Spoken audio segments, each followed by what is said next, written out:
I suggest Rotom in this matchup to contain Pikachu's obnoxious dual phase Flyes. It is also a 100cc burst character, so packing Sylveon can be useful as well.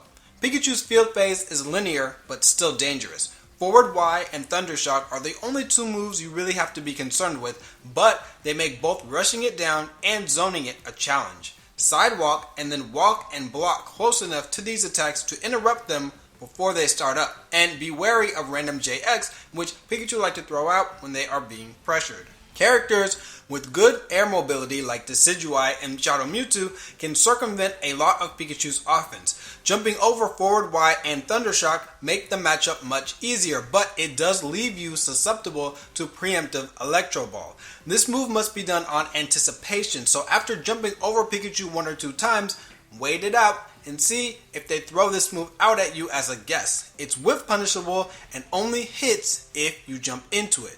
If Pikachu is doing Forward Y and not canceling into a special, you can CADC the second hit. Alternatively, you can walk to your own left because the move always starts out going to Pikachu's right then left. If you have a fast command counter like Leaf Blade or Mewtwo Forward Y, this is an opportunity to use it. Pikachu's JY is annoying to deal with at first, but it can be sidestepped to make it lose tracking, and it also has low projectile priority, allowing you to blow right through it.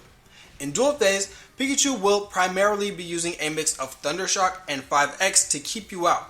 When rushing down, it has an entire moveset of attacks that are plus on block. It also threatens Nuzzle and a 120 damage normal grab. Some Pure Zoners or characters with great anti-projectile moves like Suicune can beat it out from full screen. But most characters are going to want to get up close to it, outside of the electric range 6Y, but inside of 5X, so it can harass Pikachu with fast normal attacks. Pikachu has suspect defense against cross-ups, and as long as you are good at baiting Volt Tackle, you can pressure it well up close. Low stance Thundershock if you have an armored low stance. Mewtwo, Shadow Mewtwo, Blaziken, Machamp. Note that armored low stances take until frame 5 to absorb blows.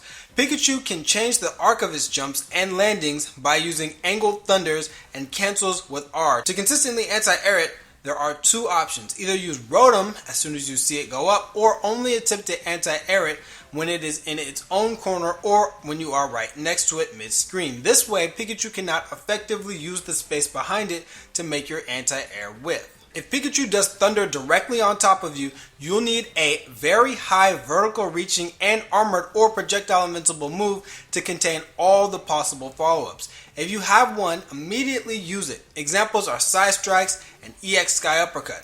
5X is a mid-low, so if it is being abused, many 8Xs can hop right over it and lead to hit confirms. Nuzzle is mostly dangerous in the corner. Same with Pikachu's grab because of the wall splat. When Pikachu has frame advantage and you're not at the wall, lean towards blocking more. Backdashing is not so great because its move reaches so far. However, Pikachu has issues with jumps out of its pressure, especially backwards. Even Electro Ball is not great at stopping jumps back. And in general, Pikachu's anti-airs versus cross-ups are suspect as well. Also, Nuzzle does not grab airborne opponents. When Pikachu is in burst, you've got to respect Thunder since the second hit does so much hit stop that trying to CADC it can get you supered. However, you can still preemptively dash or jump to avoid that second hit. And delay your extreme speed punish so that you don't get hit by the follow-up when it is in burst. That's it for Pikachu. Next caller.